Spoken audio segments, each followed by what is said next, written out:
గోరుచిక్కుడుకాయ నువ్వుల కారం curry ready. దీన్ని సాంబార్తో కానీ, రసంతో కానీ, పెసరపప్పు చారుతో కానీ సైడ్ డిష్గా యూజ్ చేస్తే చాలా బాగుంటుంది. ఒకసారి ట్రై చేసి కామెంట్ చేయండి. Thank you. Please like, share, subscribe. Thank you. Hi viewers, good morning. ఈరోజు గోరుచిక్కుడుకాయ నువ్వులు పల్లీ కారంతో కర్రీ ఎలా చేసుకోవాలో చూద్దాం.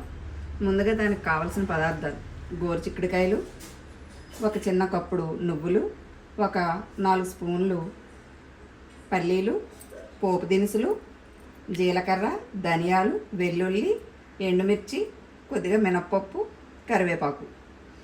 ఈ గోరుచిక్కుడుకాయలని ముందుగా కుక్కర్లో వేసి కొద్దిగా వాటర్ వేసి ఒక 2 కూతలు వేయించుకుని ఉడకబెట్టుకోవాలి.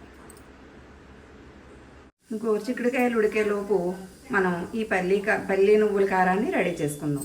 బాండీ పెట్టి అందులో ఆయిల్ వేసి పల్లీలు, నువ్వులు, ఎండుమిర్చి వేసి బాగా వేయించుకోవాలి.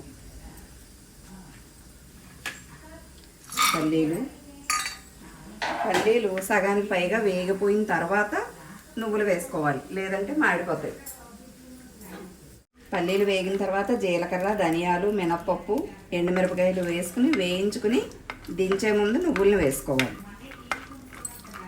పల్లీలు ఇలా వేగిన తర్వాత ధనియాలు, జీలకర్ర, మినప్పప్పు, ఎండుమిరపకాయలను కూడా వేసుకుని బాగా వేయించుకోవాలి.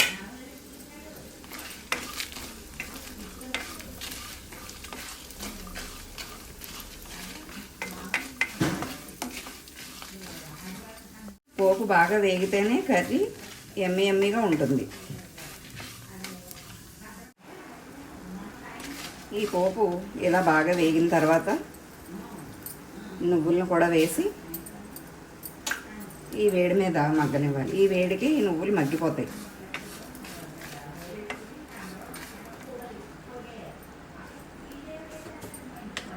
ఇందులోనే రుచికి సరిపడేంత ఉప్పును కూడా చల్లుకుని దీన్ని చల్లారనిచ్చి బరకగా మిక్సీ పట్టుకోవాలి.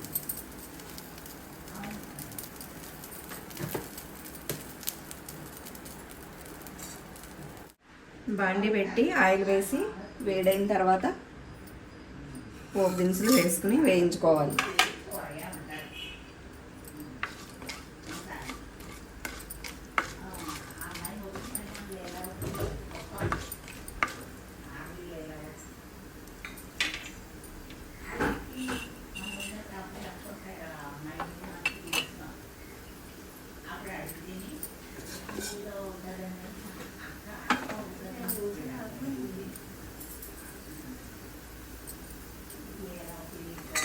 పోపు బాగా వేగిన తర్వాత కరివేపాకు వేసుకుని వేయించుకుని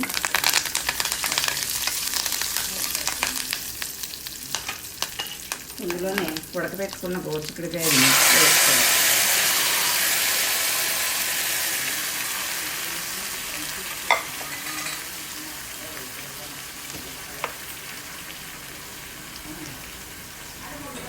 కొద్దిగా పసుపు వేసుకుని వేయించుకోవాలి.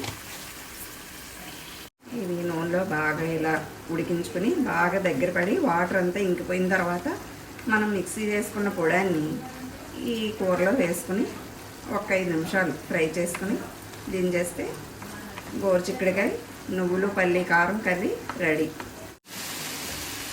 ఇలా దగ్గర పడిన తర్వాత మనం తయారు చేసుకున్న నువ్వులు పల్లీ పొడిని ఇందులో చల్లుకోవాలి. సిమ్లో పెట్టుకుని కొద్దిగా వేసుకుంటూ వేయించుకుంటే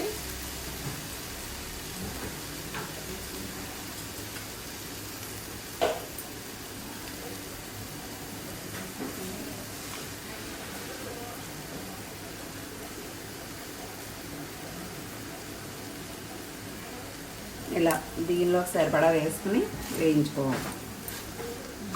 ఇందులోనే ఉప్పు వేసేసాము కాబట్టి ఒకసారి టేస్ట్ చూసుకుని ఉప్పు సరిపోకపోతే చూసుకుని వేసుకోండి.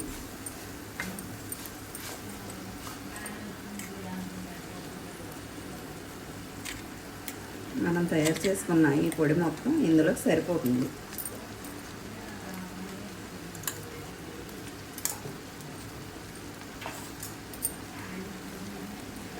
నెమ్మదిగా మొత్తం ముక్కలంతా టాస్క్ అయ్యేలా ఇలా స్లోగా కలుపుకుంటూ సిమ్లో పెట్టుకొని వేయించుకోవాలి. అంతే, ఎమ్మి ఎమ్మి గోరుచిక్కుడుకాయ నువ్వులపల్లి కారం కర్రీ రెడీ. డిష్ అవుట్ చేసుకుందాం. గోరుచిక్కుడుకాయ నువ్వుల కారం కర్రీ రెడీ. దీన్ని పప్పుచారుతో కానీ సాంబార్తో కానీ పెసరకట్టుతో కానీ రసంతో కానీ సైడ్ డిష్గా వాడుకుంటే చాలా బాగుంటుంది. ఒకసారి టేస్ట్ చూసి ప్రయత్నించి చూడండి. Thank you.